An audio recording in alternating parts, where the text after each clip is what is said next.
100 साल पहले एक अजीब सी रिफ्ट अर्थ के आसमान में फट गई थी। उस रिफ्ट से निकलकर डायमेंशनल बीस्ट्स की भीड़ दुनिया पे टूट पड़ी। उन्होंने प्लैनेट को तबाह कर दिया और इंसानियत को एक्सटिंक्शन के एज पे ले आए। सिर्फ वही लोग खड़े रह पाए जिनमें अवेकन टैलेंट्स थे। बचने वालों में से एक है यायेन, एक अनाथ जो अपनी छोटी बहन के साथ रहता है। बहन ही उसका आखिरी परिवार है। लेकिन प्रॉब्लम यह है कि येती का टैलेंट दुनिया के सबसे वीक कैटेगरीज में से एक है। रोज उसे डाउट होता है कि क्या वो अपनी बहन को प्रोटेक्ट कर भी पाएगा या नहीं। फिर एक दिन सब बदल जाता है। सपने में एक क्रीपी एनर्जी उसे ज़ैप्ट करती है। जब वो उठता है तो उसके सामने एक अजीब सा नोटिफिकेशन फ्लैश होता है, एक अदरवर्ल्डली सिस्टम प्रॉम्प्ट जो उसे एबिलिटी देता है अपनी बहन का टैलेंट कॉपी करने की पावर। उस मोमेंट से येती के पास अपनी डेस्टिनी रीराइट करने की शक्ति होती है। अब वो किसी भी टैलेंट को कॉपी कर सकता है जो उसे पसंद आए। घर पे उसकी बहन उसके लिए अपना बनाया डिश प्राउडली दिखाती है, ब्रेस्ट पोक, येती का फेवरेट। वो खुशी से खाता है, घर के वार्मथ के लिए ग्रेटफुल होता है। टैलेंट कॉपीइंग एक मिरेकल लगती है, लेकिन वो डिसाइड करता है कि अपनी बहन पे कभी टेस्ट नहीं करेगा। फिर भी वो नोटिस करता है कि उसकी बहन का फ्रॉस्ट टैलेंट रेयर है। जब वो अवेकन करेगी तो वो अपोनेंट्स को डोमिनेट कर देगी। येती दिल से होप करता है कि अब उनके पेरेंट्स चैन से रेस्ट कर सकें। अगली सुबह येती हुडी पहनता है और बाहर वॉक करने निकलता है अपनी न्यू एबिलिटी टेस्ट करने के लिए। वो अपना टैलेंट सेंसर एक्टिवेट करता है और देखता है कि रेंज सिर्फ 3 मीटर है। क्राउड के बीच सिर्फ लो टियर टैलेंट्स डिटेक्ट होते हैं जो उसे फ्रस्ट्रेट करते हैं। उसकी होप है कि कोई मिड टियर टैलेंट मिले, लेकिन अभी तक कुछ खास नहीं। फिर उसके दिमाग में प्लान बनता है एक अकेडमी ज्वाइन करने का। चाहे उसका ओरिजिनल टैलेंट वीक हो, लेकिन कॉपी एबिलिटी उसके लिए गेम कंप्लीटली बदल सकती है। एक बात पक्की है, वो ऐसी अकेडमी ज्वाइन करेगा जो स्टूडेंट्स को सिर्फ टैलेंट इवैल्यूएशंस के बेसिस पे जज न करे। ये सोचकर उसे आइडिया आता है लिनहाई बेस्ट 5th अकेडमी ज्वाइन करने का। कैंपस के पास उसे बहुत स्टूडेंट्स मिलते हैं जिनके पास मिड टियर टैलेंट्स है, पर येती डिस्करेज नहीं होता। दिल के अंदर उसे फुल कॉन्फिडेंस है कि उसका कॉपी टैलेंट उन सबसे ज्यादा पावरफुल बनाएगा। 10 दिन बाद Linhai best 5th academy, martial stadium number 3। एक इंस्ट्रक्टर स्टूडेंट्स को मार्शल वॉरियर बनने का पाथ समझा रहा होता है। वो कहता है सबसे पहले मार्शल अप्रेंटिस बनना पड़ता है और उसका फाउंडेशन है बॉडी ट्रेनिंग टेक्निक। इंस्ट्रक्टर बोलता है चेस्ट के सामने एक एयर वॉर्टेक्स बनाओ, यही साइन है कि तुम बेसिक समझ चुके हो। स्टूडेंट्स अपने पोजेस लेते हैं और ट्राई करते हैं। ज्यादातर फेंट हो जाते हैं, कोलैप्स हो जाते हैं या एनर्जी एक्टिवेट ही नहीं कर पाते, लेकिन येती 1 इंच भी फ्लिंच नहीं करता। तभी एक स्टूडेंट पैनिक में चिल्लाता है, सर कोई पास आउट हो गया। इंस्ट्रक्टर उसकी तरफ भी नहीं देखता। वो स्टर्नली कहता है, वीक लोगों को इग्नोर करो, यहाँ लूजर्स के लिए जगह नहीं है। सिर्फ एक चीज चाहिए, एयर वोर्टेक्स। अगर वो नहीं बना तो तुम मार्शल वॉरियर बनने के लायक नहीं हो। मीनवाइल येती अपनी ही क्राइसिस से जूझ रहा है। वो सब कुछ सही कर रहा है, लेकिन कुछ भी नहीं हो रहा, ना हवा का झोंका ना ब्रीज। फ्रस्ट्रेशन उसके अंदर भर जाता है। वो अपने लो टियर टैलेंट को ब्लेम करता है। इंस्ट्रक्टर का पेशेंस खत्म हो जाता है। वो स्नैप करता है और कहता है, तुम सब मेरी वर्स्ट क्लास हो। सब स्टूडेंट्स ग्राउंड पे गिर गए होते हैं, सिर्फ येती खड़ा है, वो भी बेयरली। इंस्ट्रक्टर स्कॉफ करता है और कहता है, मैं चाहता हूं तुम सब चेंडोंग की एग्जाम्पल फॉलो करो, मोटिवेशन दिखाओ, ना कि लूजर्स की तरह एक्ट करो। बाद में येती अपने दोस्त जोंगबो से पूछता है, ये चेंडोंग कौन है? जोंग यिन करके कहता है, भाई वो रियल डील है, सिर्फ आधे महीने में मार्शल अप्रेंटिस बन गया। इतना इंप्रेसिव कि प्रिंसिपल ने उसे पर्सनली ट्रेन करना स्टार्ट कर दिया। जोंग अपना चेंडोंग का ऑटोग्राफ प्राउडली दिखाता है और कहता है, जब वो टॉप पे पहुंचेगा तो सिर्फ ये सिग्नेचर मेरा किराया कुछ महीने के लिए निकाल देगा। येती स्पीचलेस रह जाता है और जोंग अपना चेस्ट पफ करके खड़ा हो जाता है। तभी एक वेव ऑफ एक्साइटमेंट स्टेडियम में फैल जाती है। सब चिल्लाते हैं, चेंडोंग आ गया। सारे स्टूडेंट्स ऑटोग्राफ के लिए मरने लगते हैं। जोंग भी भाग के सबको धक्का देता हुआ लाइन में घुस जाता है। चेंडोंग कॉन्फिडेंटली क्राउड के सामने आता है। वो बोलता है कि वो टीचर के बिहाफ के उन्हें एनकरेज करने के लिए आया है और अपने दोस्तों के सामने लाफ स्टॉक बनने का उसका प्लान नहीं है। येती स्मार्टली उसे हैंडशेक करने को इंसिस्ट करता है। क्राउड वाइल्ड हो जाता है। जोंग सबसे पहले हाथ मिलाता है, फिर और सब। जब फाइनली येती की टर्न आती है, वो हैंडशेक करता है। चेंडोंग कैजुअली बोलता है, गुड लक। और तभी येती के सामने सिस्टम विंडो फ्लैश होता है। Mid tier talent copied, ready to fuse. वो एक पल हेजिटेट करता है, फिर फ्यूजन सेलेक्ट कर देता है। तुरंत उसके चेस्ट में ऐसी पेन होती है जैसे हार्ट को मीट ग्राइंडर में डाल दिया हो। उसका दिमाग पिघल रहा होता है। स्टीलिंग टैलेंट इतना इजी नहीं लगता जितना सुना था। वो फ्लोर पे गिर जाता है, बेयरली कॉन्शियस। थोड़ी देर बाद स्टेटस विंडो ब्लिंक होता है, cultivation talent successfully upgraded to mid tier. Pain के बावजूद येती डिसाइड करता है कि वर्थ है। एगनी के बदले उसे एक फ्रेश स्टार्ट मिलता है। सिस्टम एक और लाइन शो करता है, कॉपी टैलेंट कूल डाउन 30 दिन। येती सोचता है, परफेक्ट, मतलब हर महीने एक नया टैलेंट कॉपी कर पाऊंगा, जैकपॉट।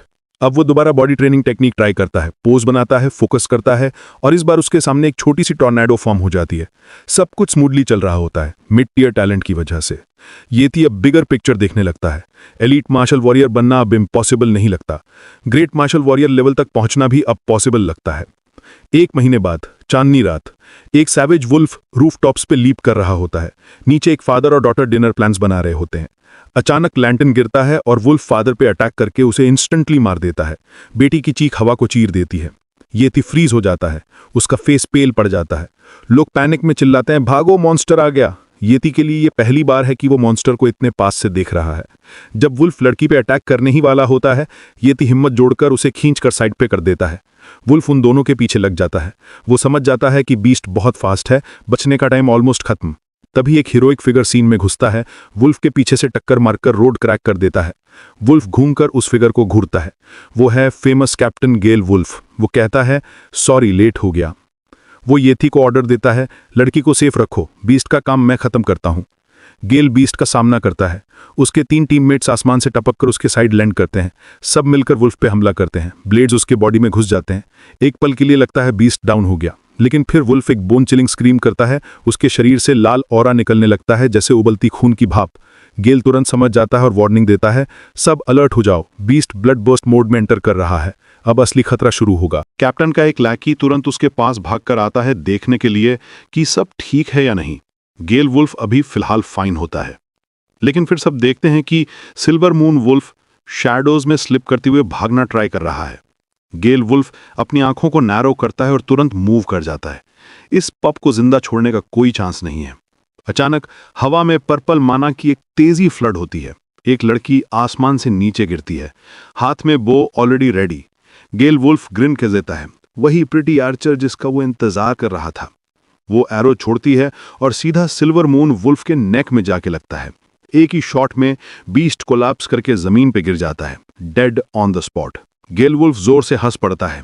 ये बीस्ट अभी हमारी स्क्वाड के सामने फाइट करने के लायक ही नहीं था। एक टीममेट आर्चर को नॉट देके कहता है, स्नाइपिंग स्किल्स टॉप टियर हैं। इस बीच याइन क्वाइटली अपना स्टाटस विंडो चेक करता है। उसमें सिल्वर मून वुल्फ के ट्रेट्स लिखे होते हैं, लो टियर ब्लड टैलेंट और novice tier speed talent. Paper पे इंप्रेसिव नहीं लगते, लेकिन ऐसे क्रीचर के हाथ में वो भी डेंजरस इनफ हैं कि अनप्रिपेयर्ड फाइटर्स को कियोस में डाल दे। छोटी लड़की खुली आंखों के साथ जॉ ड्रॉप करके बीस्ट के ब्रूटल डेथ को देखती है। लेकिन जैसे ही सब सेटल होने लगता है, याइटी एक सटल मूवमेंट नोटिस करता है। वुल्फ का एक पॉ अभी भी ट्विच कर रहा है, कुछ गड़बड़ है। लैकीज तो विक्ट्री बबल में चिल कर रहे होते हैं, सेलिब्रेट करते हुए। ग्रम्बलिंग की स्पीड टाइप मॉन्स्टर्स हमेशा पेन होते हैं और अभी से ड्रिंक्स की प्लानिंग भी चल रही होती है। तभी गेल वुल्फ के इंस्टिंक्ट्स एक्टिवेट हो जाते हैं। वो सेंस करता है कुछ ऑफ है। 1 सेकंड भी वेस्ट किए वो बहना चिल्लाता है, मॉन्स्टर अभी जिंदा है। और तुरंत ही सिल्वर मून वुल्फ रेज में उठ जाता है। उसकी आंखों में हेट्रेड की आग। बिल्कुल रिफ्यूज करता है हार मानने से। मॉन्स्टर्स जानते ही नहीं डिफीट क्या होता है। ये अपनी लास्ट ब्रेथ तक लड़ते हैं। स्क्वाड ऑर्डर्स का वेट करती है, लेकिन गेल वुल्फ खुद स्टेप फॉरवर्ड करता है। वो बोलता है, बैक ऑफ, ये वीक पपी मेरा है। फिर वो याइन की तरफ मुड़ के कहता है, तुम अभी क्लियर आउट हो जाओ, एरिया अभी भी डेंजरस है। लेकिन याइटी स्पेस्ड आउट रहता है, रिएक्ट ही नहीं करता। गेल वुल्फ गुस्से में शाउट करता है, get the heck out of here. लेकिन टैलेंट रीपर इसे एक परफेक्ट चांस मानता है अपनी पावर को रियल टेस्ट ड्राइव देने का। विदाउट हेजिटेशन वो सीधा बीस्ट की तरफ मार्च करता है। वार्निंग्स इग्नोर करके वो अपना फिस्ट सिल्वर मून वुल्फ पे स्लैम कर देता है। अगले ही सेकंड सिस्टम विंडो फ्लैश होता है, टैलेंट कॉपीड। याइटी लीप बैक करता है, पर वापस वुल्फ के बॉडी पे लैंड कर जाता है। विंडो बार बार फ्लैश होती रहती है, टैलेंट कॉपीड, टैलेंट कॉपीड। दोनों हाथों से वो मॉन्स्टर को दबा देता है, शॉक वेव्स भेजता है जो बीस्ट के अंदर से उसे लाइट अप कर देते हैं। कॉपी करता है, पंच आफ्टर पंच मारते हुए कॉप्स को तबाह करता जाता है। याइटी अपने आप को एंजॉय करता हुआ पाता है। स्लॉटर एक एडिक्शन लगने लगती है। आखिर में गेल वुल्फ स्टेप इन करके उसे स्नैप आउट कर देता है। बस बीस्ट ऑलरेडी लॉन्ग डेड है। याइटी बीस्ट को पकड़े हुए श्योर होता है कि क्रीचर सच में मर चुका है, लेकिन उसके लिए सबसे इंपॉर्टेंट एक ही चीज थी, टैलेंट सक्सेसफुली कॉपीड।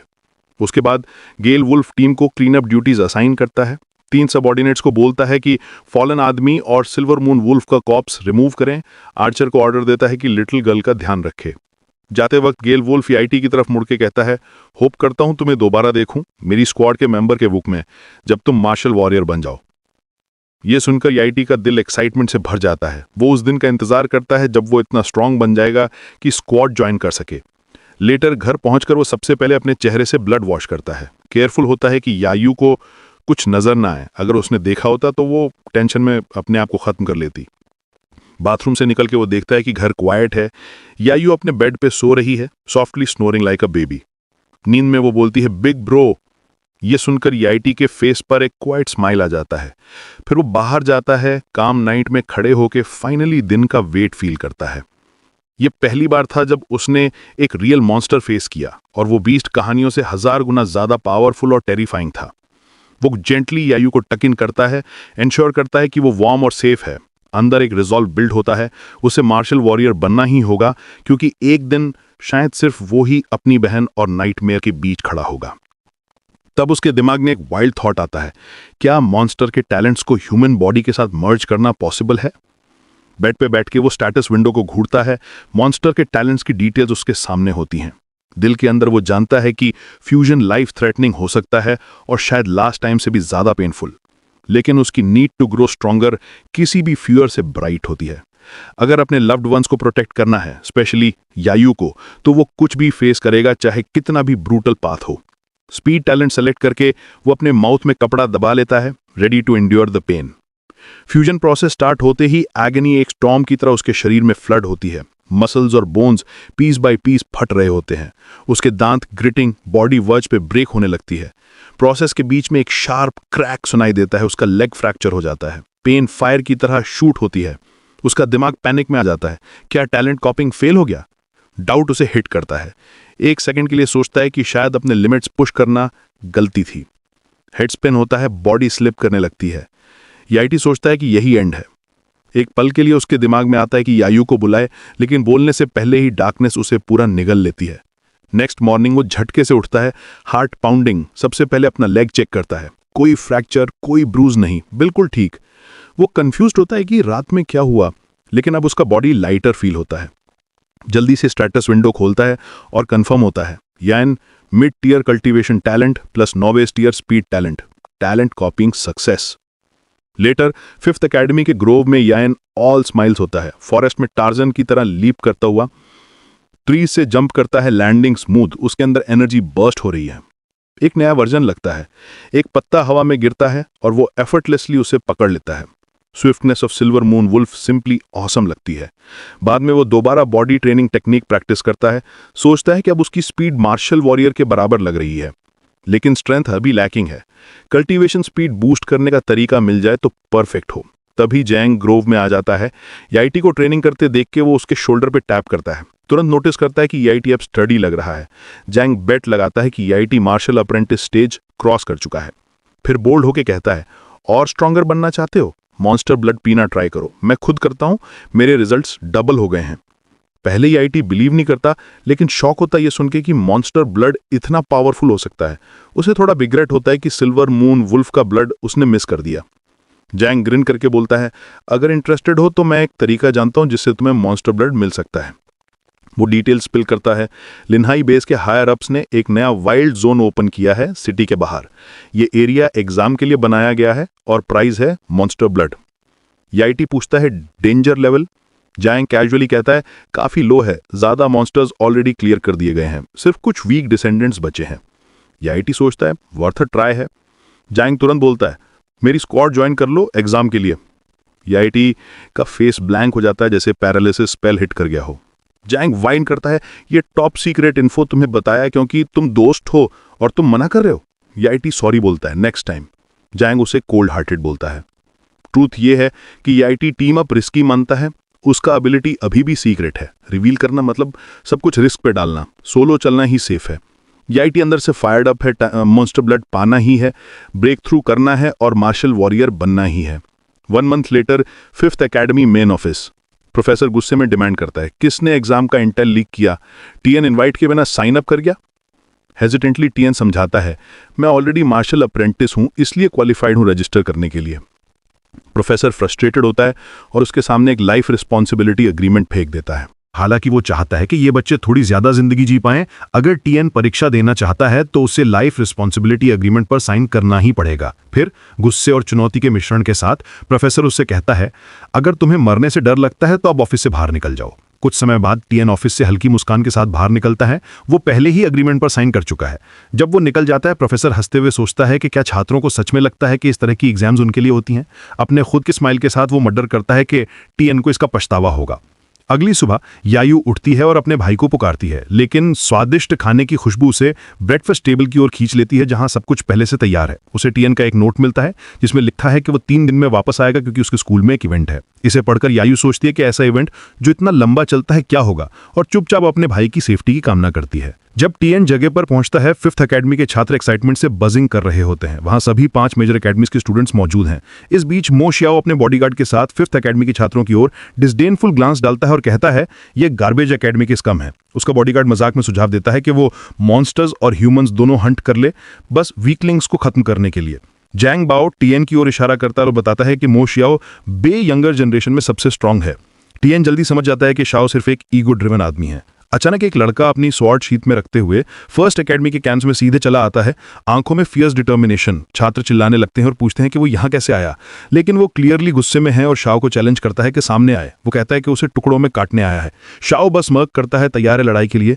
टीएन ये देखकर क्यूरियस हो जाता है कि लड़का कौन है। बीइंग द गॉसिप किंग, जैंग बाओ बताता है कि ये ली युनक्विंग है, 2nd एकेडमी का जीनियस जिसमें एक बार मो शियाओ बे से हार खाई थी। 1st एकेडमी के प्रोफेसर छात्रों को स्नैप करते हैं और कहते हैं, स्टॉप मेसिंग अराउंड, ये लोग स्ट्रांग हैं, लाइटली मत लो। लेकिन टीएन को कोई फर्क नहीं पड़ता और लाउडली ली युनक्विंग के लिए चीयर करता है। ली युनक्विंग कंफ्यूज्ड और ऑकवर्ड फील करता है क्योंकि वो नहीं जानता कि रैंडम गाय कौन है और क्यों उसके लिए चीयर कर रहा है। फिर अथॉरिटीज को पता चलता है कि 2 राइवल्स फाइट करने वाले हैं और एक अनाउंसमेंट जाता है कि जो भी वाइल्ड जोन के बाहर फाइट शुरू करेगा वो एग्जाम से डिस्क्वालीफाई होगा। ली युनक्विंग रिलक्टेंटली 1st एकेडमी के कैंप से दूर चला जाता है, लेकिन वादा करता है कि वाइल्ड जोन के अंदर अपने राइवल को जाने नहीं देगा। शाओ बस हंसता है और चुप रहता है, क्लियरली अम्यूज्ड। ली युनक्विंग टीएन के पास आता है और उसकी सराहना करता है कि उसने करेज दिखाया चीयर करने में, और उसका नाम पूछता है।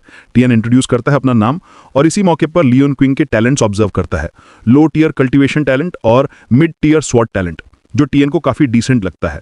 टीएन हाथ बढ़ा के फ्रेंडली जेस्चर करता है और एनकरेज करता है कि ली युनक्विंग पूरी कोशिश करे और मो शियाओ बे को सरपास करने का प्रयास करे वाइल्ड जोन एग्जाम में।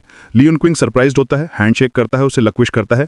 ली युनक्विंग को नहीं पता कि ये वास्तव में टीएन की चाल थी, जिसने हैंडशेक का इस्तेमाल करके सीक्रेटली उसका स्वॉट टैलेंट कॉपी कर लिया। जैसे ही एग्जाम स्टार्ट होने की अनाउंसमेंट होती है, 1st एकेडमी के स्टूडेंट्स वाइल्ड जोन में एंटर करते हैं बिना हेजिटेशन। ली युनक्विंग अपनी टीम ढूंढने निकल जाता है। अनॉयड के स्टूडेंट्स को एकेडमी के ऑर्डर के अनुसार एंटर होना पड़ रहा है। टीएन एक हिडन स्पॉट पर जाता है और सेफली कॉपीड टैलेंट फ्यूज करना शुरू करता है। फ्यूजन शुरू होते ही पावरफुल सर्ज ऑफ एनर्जी उसके बॉडी में दौड़ती है, कॉजिंग इंटेंस पेन। हालांकि वो 2-3 बार पहले कर चुका है, फिर भी पूरी तरह अकस्टम नहीं है, लेकिन वो धीरे धीरे पेन हैंडल करना सीख रहा है। जैसे ही स्वॉट टैलेंट फुली फ्यूज होता है, एक स्ट्रॉन्ग इलेक्ट्रिक वेव आसपास एक्सप्लोड करती है। नई पावर टेस्ट करने के लिए टीएन पास के ट्रीज पर स्लैश करता है और सिंगल स्ट्राइक में उन्हें काट देता है। वो स्टन्ड और अमेज्ड हो जाता है। स्टेटस विंडो अपडेट होती है, mid tier cultivation talent, novice tier speed talent और मिड टीयर स्वॉट टैलेंट। कुछ समय बाद अनाउंसमेंट आता है कि फर्स्ट 4 एकेडमीज वाइल्ड जोन में प्रवेश कर चुके हैं। आखिरकार 5th एकेडमी का टर्न आता है। स्टूडेंट्स, जिनमें जैंग बाओ और टीएन शामिल हैं, कॉन्फिडेंस के साथ आगे बढ़ते हैं। वाइल्ड जोन में एंटर करते ही सभी स्टूडेंट्स अलग अलग डायरेक्शंस में स्कैटर हो जाते हैं। टीएन अकेले एक पाथ पर मूव करता है, अलर्ट और कॉशियस। अचानक वो महसूस करता है कि कोई उसके पीछे ट्रेल कर रहा है।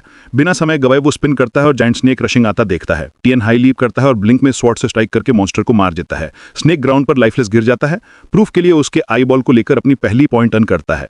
ये बीस्ट रिलेटिवली वीक हैं, लेकिन एग्जाम रूल्स के अनुसार जितने ज्यादा बी स्टूडेंट मारता है उसका रैंक उतना ही ऊंचा होगा। डिटरमिन्ड, टीएन डिसाइड करता है कि फर्स्ट प्लेस मस्ट सिक्योर करनी है। Reward 3 mid tier beast blood और 100,000 यूएन। टीएन अपनी स्पीड टैलेंट का यूज करके बिल्डिंग से बिल्डिंग जंप करता है और बीस्ट खोजता है। तभी वो देखता है कि उसका फ्रेंड जैंग मॉन्स्टर्स से सराउंडेड है, फ्रोजन, ट्रेम्बलिंग और हेल्प के लिए चिल्ला रहा है। जब एक फ्लैंज्ड वुल्फ उस पर अटैक करता है, टीएन इंस्टेंटली रिएक्ट करता है, बो उठाता है और एरो से बीस्ट को प्रिसाइज किल करता है। जैंग की आंखें शॉक में बड़ी हो जाती हैं। अभी भी टेरिफाइड वो वॉर्न करता है कि इन मॉन्स्टर्स से एंगेज मत करो। टीएन भी डेडली फ्लैंज्ड वुल्फ्स के खिलाफ वीक है। इस पर टीएन के फेस पर स्मर्क आता है। स्पीड और स्वॉट टैलेंट के कंबाइंड फोर्स से वो ब्लर की तरह मूव करता है और मॉन्स्टर्स को सेकंड्स में स्लाइस कर देता है। All monsters dead. टीएन काम होकर उनके डेड बॉडीज के बीच खड़ा है। मीनवाइल जैंग फ्रोजन डिसबिलीफ में। टीएन स्वॉर्ड से फ्लैंज वुल्फ का फैंग निकालता है और जैंग की ओर देखता है कि क्या उसे इसे रखने में कोई ऑब्जेक्शन है, लेकिन जैंग के पास कोई कहने का अधिकार नहीं है। टीएन ने मॉन्स्टर्स मारे हैं तो रिवॉर्ड उसी का है। टीएन एग्जॉस्टेड लग रहा है। टीएन पूछता है कि क्या वो इस कंडीशन में कंटिन्यू करेगा। जैंग ऑलरेडी डिसाइड कर चुका है कि एग्जाम बहुत डेंजरस है और वो बस लकी है कि बिना इंजरी के सर्वाइव हुआ। उसकी सभी टीममेट्स बैडली इंजर्ड हैं, तो प्रायोरिटी अब उन्हें सेफ बाहर निकालना है। टीएन फिर से जाने वाला है, लेकिन जैंग उसे वार्न करता है कि वाइल्ड जोन में सूडो बीस्ट की प्रेजेंस का रूमर है। टीएन अनअवेयर है। जैंग बताता है कि उसने सुना है कि फर्स्ट एकेडमी का ग्रुप एक जायंट स्पॉटेड स्नेक हंट कर रहा है जो 10 मीटर्स प्लस लंबा है। ये कोई सामान्य स्नेक नहीं है। ये सूडो बीस्ट स्ट्रॉन्गर और रेयर है। इसे मारने से 500 पॉइंट्स मिलते हैं, जो हाईएस्ट स्कोर हो सकता है। जैंग की बात सुनकर टीएन उसे प्रेशर करता है कि बीस्ट का लोकेशन बताए। रिलेक्टेंटली जैंग बताता है कि साउथ ईस्ट में है। टीएन बिना वेस्टिंग टाइम के उस डायरेक्शन में डांट करता है। पहुंचते ही वो फर्स्ट एकेडमी के स्टूडेंट्स को इंजर्ड या डेड ग्राउंड पर पाता है। पास में मैसिव इरप्शन हो रही है। वो सोर्स फॉलो करता है, रूफटॉप पर क्लाइम करके जाइगेंटिक सूडो बीस्ट का हैवक क्लियर व्यू में देखता है। Most of the first academy students including Shao मोकाबे के साथ एंगेज्ड हैं, लेकिन creature completely out of control है। शाओ शाउट कर रहा है, अर्जिंग अपनी टीम बीस्ट डाउन करे और 500 पॉइंट सिक्योर करे। उसका बॉडीगार्ड ऑब्जर्व करता है कि बीस्ट थक रहा है और तुरंत शाओबे को इन्फॉर्म करता है कि अब परफेक्ट टाइम है स्ट्राइक करने का। जैसे ही वो मूव करने के लिए तैयार होते हैं, सूडो बीस्ट फ्यूरी में रॉर करता है। शॉक वेव्स ग्राउंड में टीयर करती हैं। मॉस शाओ स्विफ्टली ग्राउंड से किक करता है और आगे लंच करके मॉन्स्टर के हेड में स्वॉर्ड स्ट्राइक डिलीवर करता है। ब्लड इमीडिएटली स्प्लैटर होता है। मॉन्स्टर की टेल से पावरफुल ब्लो आता है, जिससे वो मॉन्स्टर के हेड से नॉक ऑफ हो जाता है। शाओ ग्राउंड पर गिरता है, वॉल में ह्यूज डेंट। कुछ सेकंड्स बाद वो हेड रेस करता है। रिजॉइस फेस पर साफ है। 500 point secured. Pseudo beast finally collapsed. येती या टीएन रूफटॉप से रिग्रेट करता है कि लेट आया। मीनवाइल मोएंग अपने बॉडीगार्ड की ओर चलता है, जो बाउइंग करता है और कांग्रेट्स कहता है, मास्टर ने 500 पॉइंट स्कोर किए। शाओ अपनी एरोगेंस के मुताबिक क्लेम करता है कि एग्जाम्स में फर्स्ट प्लेस उसी का है, लेकिन तभी अचानक मॉन्स्टर की स्किन कलर बदल जाती है और उसकी ब्लड शॉट आईज खुल जाती हैं। बिना एक सेकंड गवाए वो ग्राउंड से उठता है और जोरदार रोर करता है। स्टूडेंट्स डर के मारे फ्रीक आउट हो जाते हैं, लेकिन अब मॉन्स्टर का एंगर डबल हो चुका है। ये स्टूडेंट्स को हार्म पहुंचाने लगता है। शाओ यकीन नहीं कर पाता कि उसकी सारी मेहनत बेकार चली गई। किसी के रिएक्ट करने से पहले ही मॉन्स्टर आसमान में उठकर एस्केप कर जाता है, पीछे केओस और डिस्ट्रक्शन छोड़ते हुए। उसी पल शाओ को एहसास होता है कि ये सिर्फ सूडो बीस्ट नहीं था, बल्कि एक फुल फ्लेश्ड मॉन्स्टर था। ये सोचते ही बाकी एकेडमीज के बचे हुए स्टूडेंट्स शाओ और उसकी टीम के साथ उसका पीछा करने का फैसला करते हैं। मॉन्स्टर्स की कीमत मैसिव 1000 पॉइंट्स होती है और कोई भी इतना बड़ा मौका हाथ से जाने नहीं देना चाहता, खासकर जब सबको पता है कि उनके अर्लियर अटैक्स ने इसे पहले से वीकन कर दिया है। शाओ समझ जाता है कि उन्हें इसे जल्दी पकड़ना होगा, इससे पहले कि कोई और इसे खत्म करके रिवॉर्ड क्लेम कर ले, वरना उनकी सारी मेहनत और सैक्रिफाइसेस व्यर्थ हो जाएंगे। इस बीच येटी एक बिल्डिंग की रूफटॉप पर खड़ा है। उसके चारों ओर पावरफुल एनर्जी सर्ज हो रही है और उसके चेहरे पर कॉन्फिडेंट स्माइल है। कॉपीड स्किल्स की वजह से उसे पता है कि वो शाओ और बाकी सभी से फास्टर है, और उसने कभी एक्सपेक्ट नहीं किया था कि अचानक से 1000 पॉइंट्स वाला मॉन्स्टर सामने आ जाएगा। बिना समय गवाए वो ऑल इन जाने का फैसला करता है। अपनी स्पीड और पावर को लिमिट तक पुश करता है। उसकी ऑरा पहले से ज्यादा फ्लेयर करती है। आंखों में डिटर्मिनेशन के साथ वो आसमान में लॉन्च करता है। कुछ ही सेकंड्स में वो ह्यूज डिस्टेंस कवर करता है मॉन्स्टर को कैच और ट्रैक करने के लिए। थोड़ी देर बाद मैसिव मॉन्स्टर एक क्रम्बलिंग रबल्ड बिल्डिंग की ओर क्रॉल करता है, पीछे मोटी पर्पलिश म्यूकस की ट्रेल छोड़ते हुए, खुद को छिपाने की कोशिश में। उसी वक्त येटी सीन पर पहुंचता है और स्मूथ तरीके से ग्राउंड पर लैंड करता है। वो तुरंत नोटिस करता है कि फर्स्ट एकेडमी के स्टूडेंट्स अभी तक यहां नहीं पहुंचे और मॉन्स्टर की ताजा म्यूकस ट्रेल देखता है। बिना हेजिटेशन वो क्राउच होकर उसे छूता है, ये जानने के लिए कि मॉन्स्टर यहां से अभी अभी गुजरा है। ट्रेल फॉलो करते हुए वो रबल्ड बिल्डिंग तक पहुंचता है और बाहर रुक जाता है, अंदर प्रेजेंस सेंस करते हुए। 1000 पॉइंट्स अपने दम पर क्लेम करने के ख्याल से उसके चेहरे पर ग्रीडी स्माइल फैल जाती है। जैसे ही येटी बिल्डिंग में एंटर करता है, उसे मॉन्स्टर की तीखी और पंजेंट स्मेल आती है। पता होने के बावजूद कि मॉन्स्टर पास है, वो बिना डरे आगे बढ़ता है। उसकी एनर्जी पूरे हॉल में भरने लगती है। सराउंडिंग स्कैन करते हुए अचानक उसकी आंखें शौक से चौड़ी हो जाती हैं और माथे से ठंडी पसीने की बूंद बह जाती है। उसके सामने ही मैसिव मॉन्स्टर खड़ा है, जिसका मुंह खुला हुआ है और सीलिंग से टपकते किसी लिक्विड को पी रहा है। सोर्स एक अजीब शाइनी स्टोन है और उससे गिरने वाला लिक्विड क्लियरली ऑर्डिनरी वाटर नहीं है। येटी बिना देर की अपनी सोर्ड शीट से निकालता है और स्मर्क करता है, सोचते हुए कि पहले 1000 पॉइंट सिक्योर करना है, फिर इस अजीब लिक्विड पर ध्यान देगा। आंखों में जलती डिटर्मिनेशन के साथ वो मॉन्स्टर की ओर चार्ज करता है, लेकिन बीस्ट उसकी प्रेजेंस सेंस करके इंस्टेंटली रिएक्ट करता है। अनएक्सपेक्टेड स्पीड से लीप मारता है और येटी ऑफ गार्ड हो जाता है। जैसे ही वो डॉज करने की कोशिश करता है, मॉन्स्टर अपना हाथ जमीन पर स्लैम करता है, जिससे पावरफुल शॉक वेव निकलती है और येटी को जोर से पीछे फेंक देती है। फिर भी वो गिव अप नहीं करता। जल्दी से बो उठाता है और ब्लिंक ऑफ एन आई में 3 एरोज ड्रॉ करके मॉन्स्टर पर छोड़ता है। उनमें से 2 सीधे उसकी आंखों में लगते हैं। खून स्पर्ट आउट होता है और बीस्ट पेन में हाउव करता है। येटी स्वॉर्ड कस के पकड़ता है और मॉन्स्टर की ओर दौड़ पड़ता है। उसकी स्टैब इतनी इंटेंस होती है कि उसके हाथ इंटेंसिटी से कांपने लगते हैं। वो मॉन्स्टर के फ्लैश को बार बार स्वॉर्ड से काटता है। मॉन्स्टर दर्द से तड़पता है और खून हर जगह स्प्लैश होता है। मॉन्स्टर ग्राउंड पर कोलैप्स होने से पहले ही येटी उसकी बॉडी से जंप करके नीचे उतर जाता है। बैटल खत्म होते ही येटी विकेट स्माइल और रिलीफ की सांस के साथ एडमिट करता है कि अगर मो और उसके ग्रुप ने मॉन्स्टर को पहले वीकन नहीं किया होता तो वो इसे कभी नहीं मार पाता। उसका ध्यान अब लिक्विड पर जाता है। सोचता है कि अगर वो मॉन्स्टर इसे प्रोटेक्ट कर रहा था तो ये कोई ट्रेजर होगा। वो लिक्विड को फ्लास्क में कलेक्ट कर लेता है, बाद में एग्जामिन करने का इरादा रखते हुए। इसके अलावा येटी स्वॉर्ड से मॉन्स्टर का आई बॉल निकालता है प्रूफ के तौर पर, और मॉन्स्टर के हार्ट का ब्लड भी एक अलग फ्लास्क में कलेक्ट करता है क्योंकि वो एक्सट्रीमली वैल्यूएबल है। जब स्टोन से गिरने वाला लिक्विड आधा फ्लास्क भर देता है तो उसे लगता है कि ये काफी है। आखिरी बार वो सीलिंग पर लगे स्टोन को देखता है और सोचता है कि मो श्याओ को इसके बारे में पता नहीं चलना चाहिए। बिना सेकंड थॉट वो रॉक को काटकर बैग में डाल लेता है। सारी चीजें सिक्योर करके येटी डिसाइड करता है कि अब निकलना चाहिए। उसे यकीन है कि इन सब के साथ वो फर्स्ट प्लेस लेगा। थोड़ी देर बाद फर्स्ट एकेडमी के स्टूडेंट सीन पर पहुंचते हैं और मॉन्स्टर को डेड हालत में पाते हैं। बॉडी एग्जामिन करते हुए उन्हें पता चलता है कि उसका एक आईबॉल गायब है और उसका हार्ट पूरी तरह से ब्लडलेस है। मो श्याओ का बॉडीगार्ड स्टंड होकर मास्टर से पूछता है कि अब क्या करें क्योंकि बॉडी वर्थलेस है। श्याओ का चेहरा गुस्से से लाल हो जाता है। उसकी फिस्ट्स ट्रेम्बल करने लगती हैं और टीथ ग्राइंड करते हुए वो डिमांड करता है कि जिसने 1000 पॉइंट्स का ट्रॉफी चुराया है उसे ढूंढकर नष्ट करेगा। येटी उसी बिल्डिंग में छिपा रहता है, क्वाइटली उन्हें ऑब्जर्व करते हुए। रेन गिर रही होती है और वो ऊपर से सब देख रहा होता है। स्टूडेंट्स ग्रुप बाहर निकलता है और उनमें से एक मो श्याओ को सुझाव देता है कि थीफ यहीं अंदर गया होगा। श्याओ तुरंत ऑर्डर देता है कि जो मिले उसकी फुल सर्च करो। येटी सब सुन लेता है और समझ जाता है कि उसे कुछ समय के लो प्रोफाइल रहना होगा। वो टॉल हाफ रूइंड बिल्डिंग्स के बीच से लीप करता है और सोच में डूबा रहता है। उसे पता है सूनर और लेटर सबको सच्चाई पता चल जाएगी। एग्जाम के एंड में जब वो मॉन्स्टर पार्ट सबमिट करेगा तब साफ होगा कि 1000 पॉइंट्स का मॉन्स्टर उसी ने मारा है। तब तक उसे लो रहकर और स्ट्रांग बनना होगा।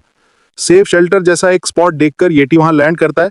बैग खोलकर मॉन्स्टर का ब्लड स्टडी करता है और सोचता है कि अगर वो इसे पी ले तो कितना स्ट्रॉन्गर हो सकता है। बिना देर किए वो गल्प कर जाता है।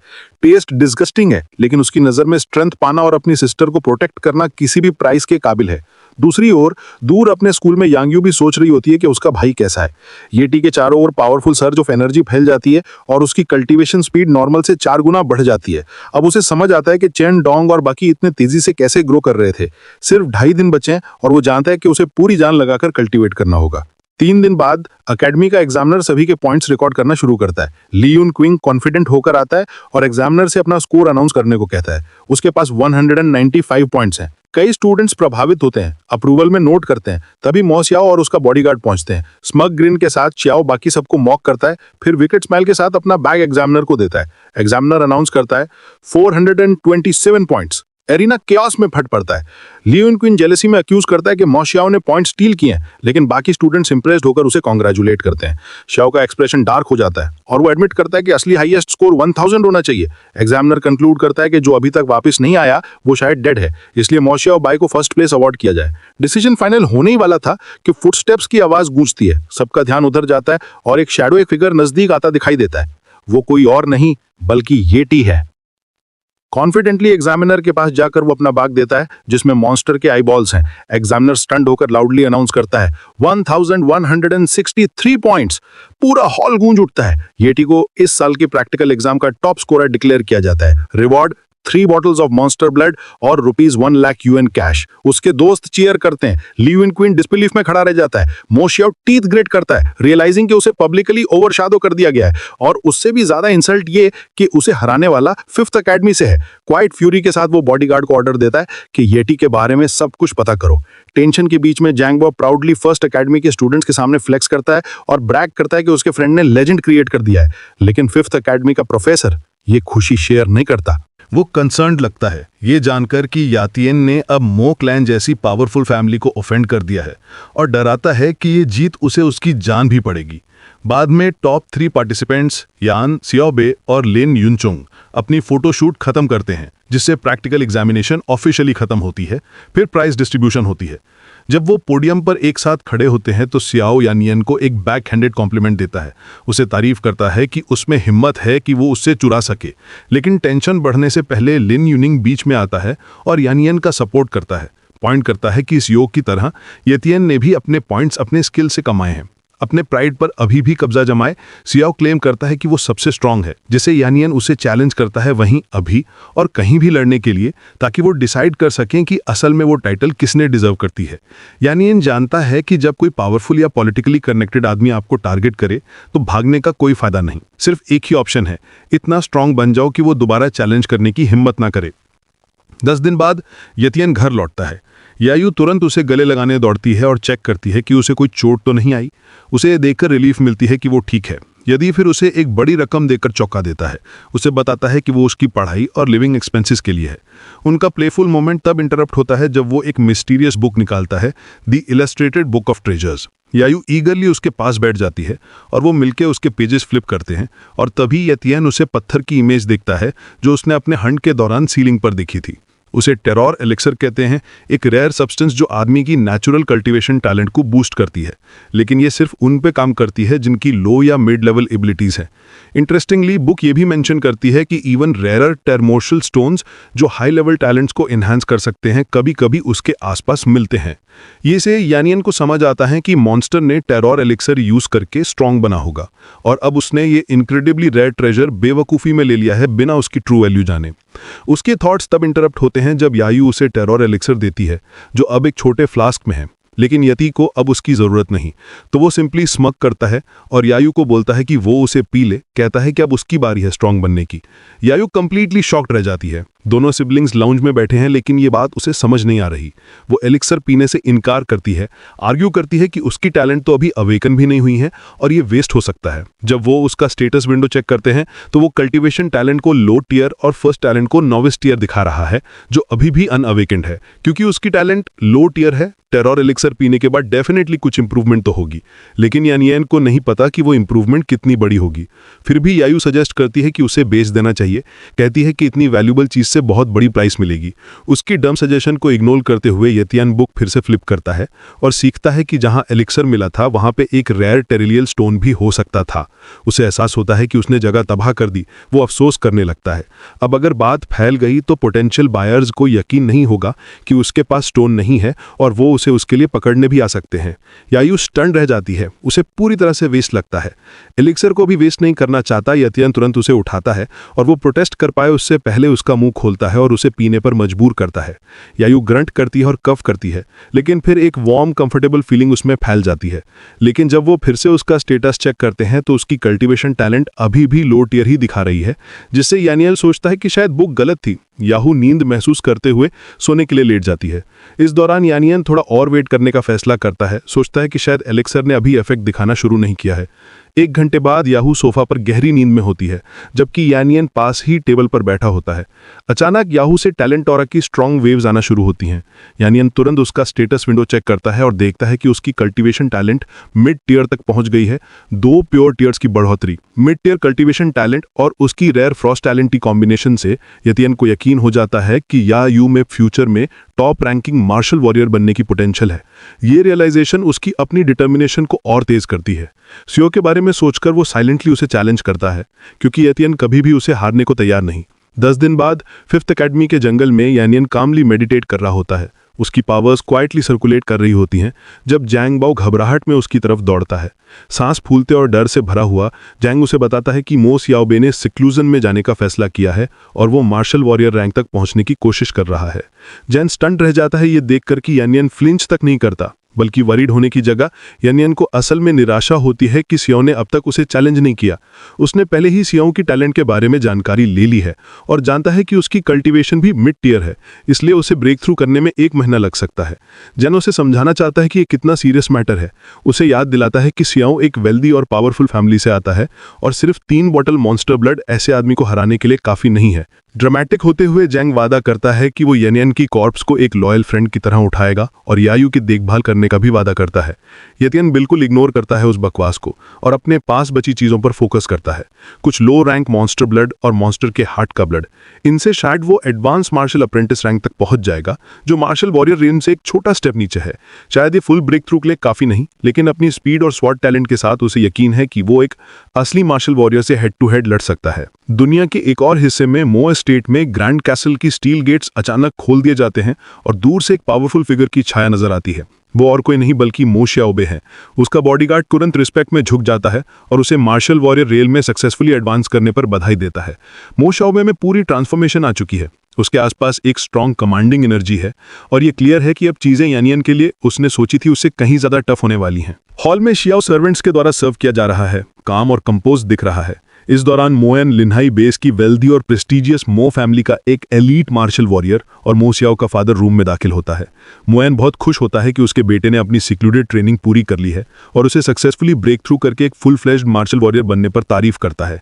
सियाओ अब क्लियरली स्ट्रॉन्गर और ज्यादा कॉन्फिडेंट अपने फादर को एश्योर करता है कि वो कभी भी मो फैमिली के नाम पे इज्जत बेइज्जती नहीं लाएगा। जब मोएन उसे बताता है कि उसके फैमिली के एंसेस्टर उसे पर्सनली रिवॉर्ड देंगे, सियाओ तुरंत घुटने टेक देता है। अपने फादर और अपने एंसेस्टर्स को उनकी गाइडेंस और सपोर्ट के लिए दिल से शुक्रिया अदा करता है। उसका फादर उसे ज्यादा देर तक नील नहीं करने देता और जेंटली उसे खाने और अपने सारे फेवरेट खाने और पीने की चीजों का लुत्फ उठाने के लिए कहता है, जो स्पेशली उसके ऑर्डर्स पर तैयार की गई हैं। जैसे ही मोहन जाता है, सियाओ का एक्सप्रेशन डार्क हो जाता है। वो अपने बॉडीगार्ड की तरफ मुंतकिल होता है और जानना चाहता है कि क्या उसने सिक्लूशन में जाने से पहले जो टास्क दिया था वो पूरा कर लिया है।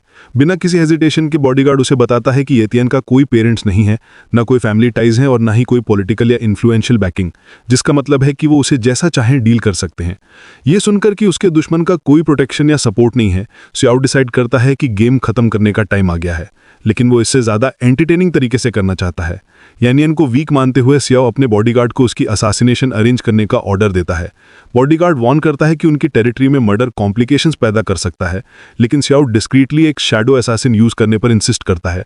बॉडीगार्ड हेजिटेट करता है, नोट करता है कि एक शैडो असैसिन को हायर करने में कम से कम 1 मिलियन यूएन लगेंगे और शायद ये वर्थ इट नहीं है। सियाओ अपना रीजनिंग समझाता है। लिन्हाई बेस में सिर्फ कुछ पावरफुल फैमिलीज का कंट्रोल है, जबकि बाकी सब स्लेव्स की तरह जीते हैं। जब गरीब कॉमनर्स में टैलेंट दिखाई देता है तो एलीट उन्हें एलिमिनेट करने के लिए तुरंत एक्शन लेते हैं ताकि अपना पावर मेंटेन कर सकें। इस दौरान 5th अकेडमी के जंगल में येतियन घंटों से ट्रेनिंग कर रहा होता है। उसके बॉडी को एक स्ट्रॉन्ग ऑरा ने घेरा हुआ है। जब उसे महसूस होता है कि बारिश आने वाली है तो वो घर जाने का फैसला करता है। जब वो पोरिंग रेन में चलता है तो उसे अचानक पास में कोई प्रेजेंस महसूस होती है और वो स्टेटस विंडो चेक करता है। वो लीकुन नाम का कोई है जिसके पास शैडो टैलेंट है। तिएन के लिए पूरी तरह से प्रोसेस करने से पहले ही लीकुन पास की रूफ से कूदता है और उसे स्वॉर्ड से अटैक करता है। तिएन बैरली स्ट्राइक से बचता है और जानना चाहता है कि वो कौन है। लिसन सिनिस्टर एज के साथ ग्रीन करता है और क्लियर कर देता है कि वो वहां उसे मारने के लिए है। लीकुन की आंखें ब्लड शेड है और उसके दांत में एक रेड डैडर जमी हुई है। उसका टेरिफाइंग अपीयरेंस यतीन के थॉट्स को दौड़ाने लगता है। वो सिचुएशन को समझने की कोशिश करता है। पहले उसे शक होता है कि ये मो सियाओ द्वारा भेजा गया एक असासिन हो सकता है, लेकिन ये बात बिल्कुल एड अप नहीं होती।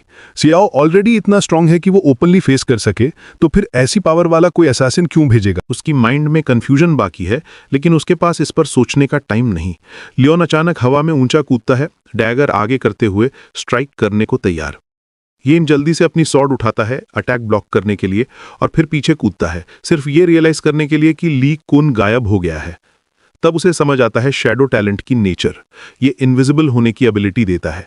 जब येन मुड़ता है तो लियोन उसके पीछे ही रीअपियर करता है, ब्लेड उसके हेड के पीछे एम करते हुए, लेकिन उसकी स्पीड स्किल का शुक्रिया तिएन बैरली स्ट्राइक से बचता है।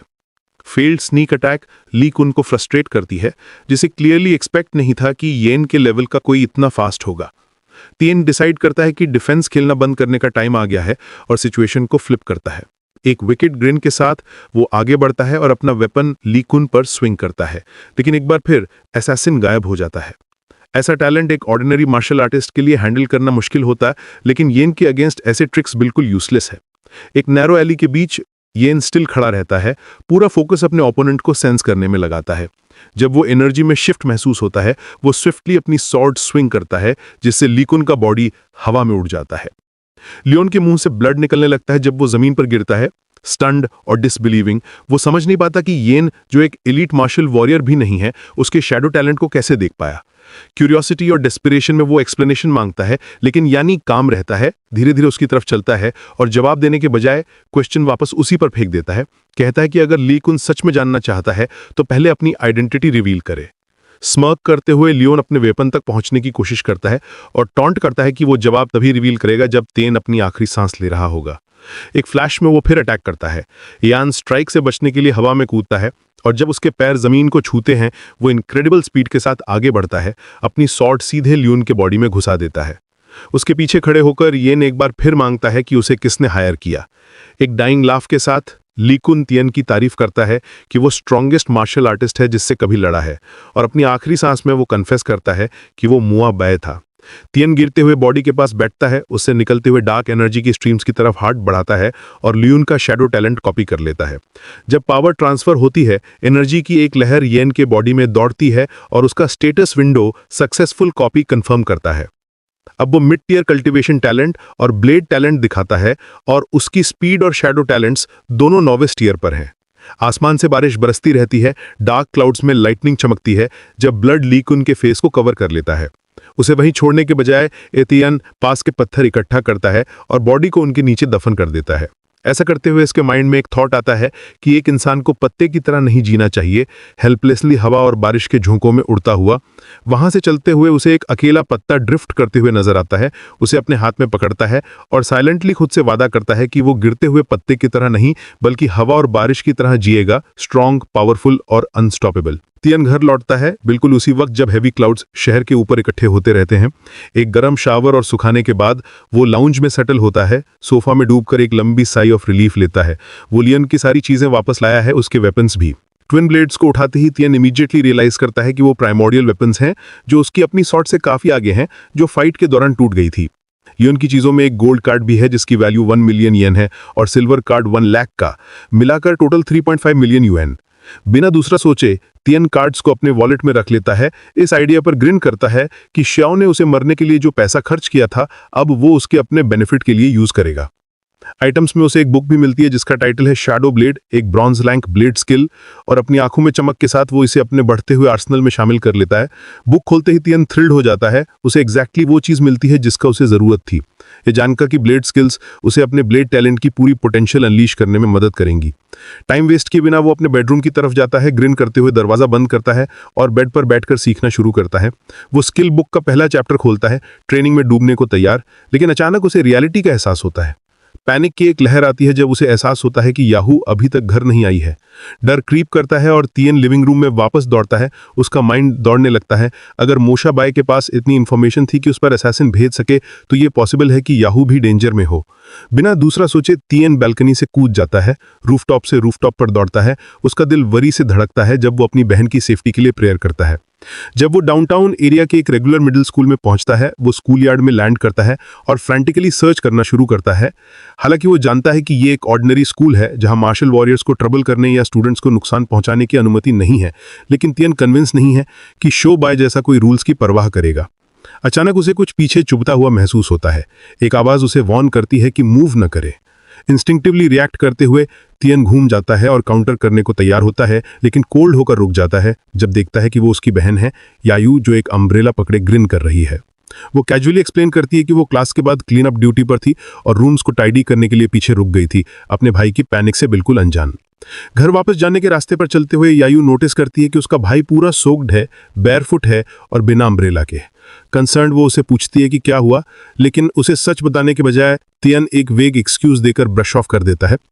जब वो साइड वॉक पर चलते रहते हैं, एक sleek black tinted car road side पर आइडल करती है। अंदर मोहाबाई साइलेंटली बैठा है, फ्रस्ट्रेशन में अपने दांत पीस रहा है। उसकी नजरें तियन पर टिकी हैं। वो समझ नहीं पाता कि उसका टारगेट अभी जिंदा और अनहार्म्ड क्यों है, और यायान को कैजुअली अपनी बहन के साथ चलते हुए देखना सिर्फ उसकी रेज को फ्यूल करता है। घर वापस जाने के रास्ते में सिबलिंग्स एक सॉसेज शॉप पर रुकते हैं और जैसे ही उनका ऑर्डर तैयार होता है वो बिजी स्ट्रीट पर चलते हुए वेदर का मजा लेते हैं। तियन कैजुअली यायू से पूछता है कि वो डिनर में क्या चाहती है, ये मेंशन करते हुए कि आज वो खाना बनाएगा। थोड़ा सोचने के बाद वो उसकी सिग्नेचर डिश मांगती है, बॉइल्ड मीट स्लाइसेस। इस दौरान वही ब्लैक टेंटेड कार पहले की तरह उन्हें फॉलो कर रही है, लेकिन इस बार तियन उसे नोटिस करता है और रियलाइज करता है कि उन्हें स्टॉक किया जा रहा है। बिना यायू को कुछ सस्पेक्ट कराए वो सेफली अपने अपार्टमेंट तक पहुंच जाते हैं। हालांकि तियन कार पर नजर रखता है जो अभी भी बाहर पार्क्ड है। अंदर यायू उसे डिनर के लिए टेबल सेट करने के लिए बुलाती है। 3 दिन गुजर जाते हैं, आसमान साफ हो जाता है, लेकिन स्टॉकिंग जारी रहती है। यायू वापस क्लास में होती है, अपने स्टडीज पर पूरा फोकस करती है, जबकि तियन पास के रूफटॉप से उसे देखता रहता है, उसे प्रोटेक्ट करने डिटरमिन्ड। वही ब्लैक टिंटेड कार उसके स्कूल के बाहर पार्क्ड है और अपने दुश्मन का उसे टारगेट करना उसे गुस्से से भर देता है। जब कार आखिरकार चली जाती है, तियन इमीडिएटली डिसाइड करता है कि उसे फॉलो करे, उम्मीद करता है कि ये उसे कुछ आंसर्स तक ले जाएगी। अपने आसपास मैजिक को समन करते हुए तियन एक बिल्डिंग से दूसरी बिल्डिंग पर स्विफ्टली कूदता है और उस लोकेशन पर पहुंचता है जहां ब्लैक कार एक कंस्ट्रक्शन साइट के पास रुकी है। बेटर व्यू के लिए कंस्ट्रक्शन क्रेन के ऊपर क्वाइटली लैंड करते हुए वो देखता है कि कोई कार से बाहर निकलता है और बिल्डिंग में चला जाता है। जब वो ठीक से देखता है तो वो इमीडिएटली उस आदमी को पहचान लेता है जो उसका दुश्मन है। बिल्डिंग के अंदर फ्लोर पर ब्लड स्टेन्स हैं जब एक बाउंसर एक आदमी को बेरहमी से पीट रहा है जो वहीं गिरकर रहम की भीख मांग रहा है। कहता है कि उसके पास शॉ बाय को वापस करने के लिए पैसे नहीं हैं, लेकिन वादा करता है कि जब काफी इकट्ठा हो जाएगा तो वापस कर देगा। वो डेस्परेटली भीख मांगता है। शॉ से कहता है कि उसे जाने दे। दीवार के सामने कैजुअली बैठा हुआ श्या कोल्डली थ्रेटन करता है कि आज पैसे ना देने पर कर्जा डबल कर देगा। उसे याद दिलाता है कि उसका पैसा उधार लेना एक भारी कीमत पर आता है। आदमी घुटने टेकता है, एक्सप्लेन करता है कि इंटरेस्ट अनबेरेबल है और उसके बूढ़े माँ बाप और बच्चे हैं, इसलिए वो आज सच में नहीं दे सकता। श्याओ के रिस्पॉन्ड करने से पहले उसका मेन बॉडीगार्ड अंदर आता है और वो इमीडिएटली शैडो असैसिन के बारे में खबर मांगता है। बॉडीगार्ड रिपोर्ट करता है कि असैसिन गायब हो गया है, हालांकि वो उसे दूसरे कॉन्टैक्ट के थ्रू रीच करने की कोशिश करेगा। ये सुनकर तियन के पास अब पूरी कंफर्मेशन है कि श्याओ असैसिनेशन अटेम्प्ट के पीछे था। इस दौरान श्याओ की फ्रस्ट्रेशन बॉयल ओवर हो जाती है। वो उस गरीब आदमी को तब तक मारता है जब तक वो मर नहीं जाता। कोई रिमोट्स दिखाए बिना वो अपने एक आदमी को बॉडी डिस्पोज करने का ऑर्डर देता है। फिर वो अपने बॉडीगार्ड से पूछता है कि उसने तियन की बहन से डील करने का तरीका फिगर आउट कर लिया। थोड़ा सर झुकाते हुए वो बताता है कि वो ये टास्क एक दोस्त को देने की प्लान कर रहा है जो अभी जेल से रिलीज हुआ है। जब श्याओ बॉडीगार्ड की तरफ चलता है, उसकी फ्रस्ट्रेशन बॉयल ओवर हो जाती है। वो मानता है कि दूसरों पर भरोसा करना उसकी गलती थी, अब वो सब कुछ खुद हैंडल करेगा। बिना कुछ कहे वो एक पंच मारता है जो बॉडीगार्ड को इंस्टेंटली जमीन पर गिरा देता है। कोल्डली उसे अपनी ड्यूटी में फेल होने की पनिशमेंट कहता है। मौका पकड़ते हुए तियन अपना प्राइमोर्डियल वेपन समन करता है और खुद को आगे लॉन्च करता है श्याओ को पीछे से स्ट्राइक करने के लिए। बिल्कुल टाइम पर श्याओ मुड़ता है और एक सेकंड के लिए उसके चेहरे पर डर फ्लैश होता है। ब्लेड की एक स्ट्रीक हवा को काटती है। हालांकि श्याओ थोड़ा साइड में डॉज करता है, लेकिन ब्लड कट से फूट पड़ता है जब तियन की ब्लेड अपना निशान ढूंढ लेती है। तियन फर्म खड़ा रहता है, उसके चेहरे पर एक विकेट ग्रीन फैल जाती है। बॉडी जमीन पर गिर जाती है और बचे हुए गार्ड्स शॉक में इकट्ठा हो जाते हैं, रियलाइज करते हैं कि उनका मारा गया है, फ्राउन करते हैं। श्याओ का सबसे करीबी बॉडीगार्ड अज्यूम करता है कि किलर ने शैडो असैसिन की स्किल यूज की है बॉडी को छिपाने के लिए और सस्पेक्ट करता है कि शायद ली कुन था, लेकिन ईरी साइलेंस के चंद लम्हों के बाद ये तियन शैडोज से बाहर आता है। उसके ब्लेड्स वाइड फैली हुई हैं। जैसे ही वो उसे देखते हैं, ज्यादातर बॉडीगार्ड डर कर भाग जाते हैं, सिर्फ मेन वाला पीछे रह जाता है।